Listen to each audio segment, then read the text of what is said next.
दोस्तों, आपकी ज़िंदगी हर दिन एक नई कहानी लिखती है।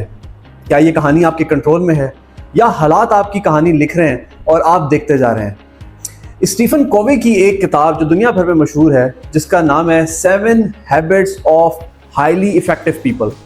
ये किताब आपको ये सिखाती है कि आप अपनी आप को प्रोफेशनली और पर्सनली किस तरह अपनी ज़िंदगी के हीरो बन सकते हैं। इस वीडियो में हम इन्हीं 7 हैबिट्स की बात करेंगे, इन्हीं 7 आदतों की बात करेंगे और ये 7 आदतें एक से बढ़कर एक हैं। इन 7 आदतों के ऊपर अगर आपने अमल कर लिया तो आप अपनी ज़िंदगी में बहुत अमेजिंग रोल प्ले करने वाले हैं। आपके जो इर्द गिर्द की टेंशनें हैं उनको किस तरह आपने कंट्रोल करना है, क्योंकि इंसान की एक टेंशन अपनी होती है और एक इर्द गिर्द के लोग जो हैं या इर्द गिर्द का जो माहौल है वो उसको टेंशनें देता है, वो उसको तंग करता है। इन 7 चीज़ों के ऊपर अगर आपने अमल कर लिया तो आप अपनी ज़िंदगी को 100% पुरसुकून बना लेंगे।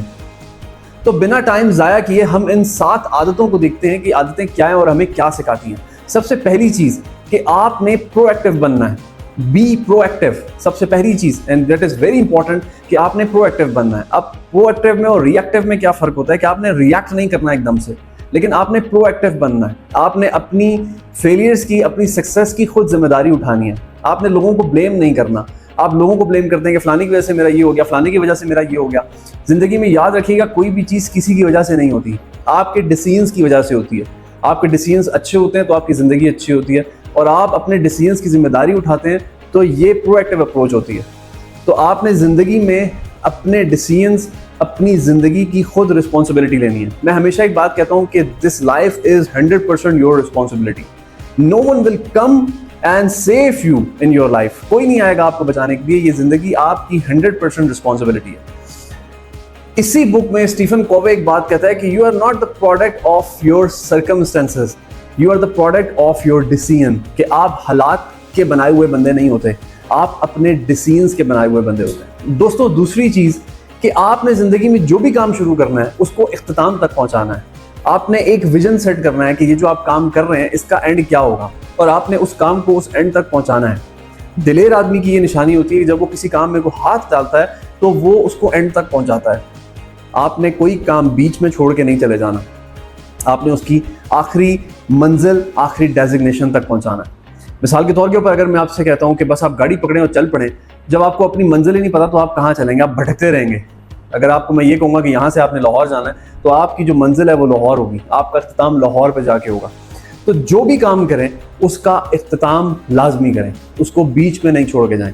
जब आप कामों को बीच में छोड़ के जाना शुरू करते हैं, ये चीज़ें आहिस्ता आहिस्ता आहिस्ता आहिस्ता आपकी सलाहियत को जंग लगा देती हैं, क्योंकि आप अपनी सलाहियतों को पहचान नहीं रहे होते हैं। आप डर जाते हैं और अपने आप को फेलियर समझते हैं और आप हार मान जाते हैं।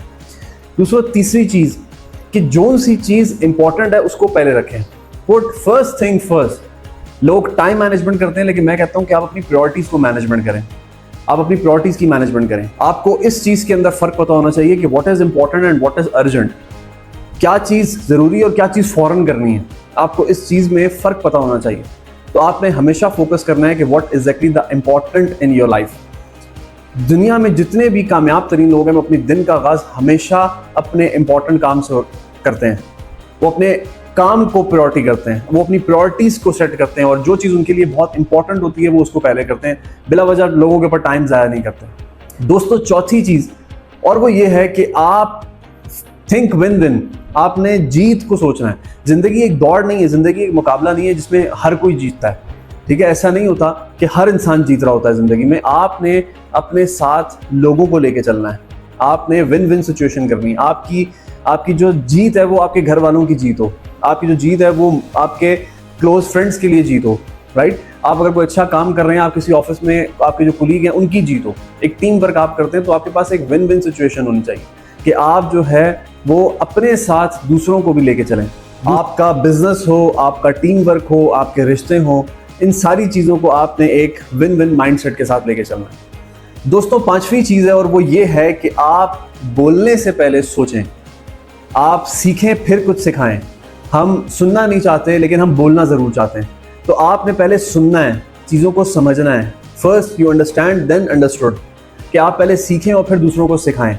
हम नॉर्मली इन चीज़ों को इस वजह से सुनते हैं कि हमने उनको रिप्लाई करना होता है, लेकिन हम चीज़ों को समझ नहीं रहे होते।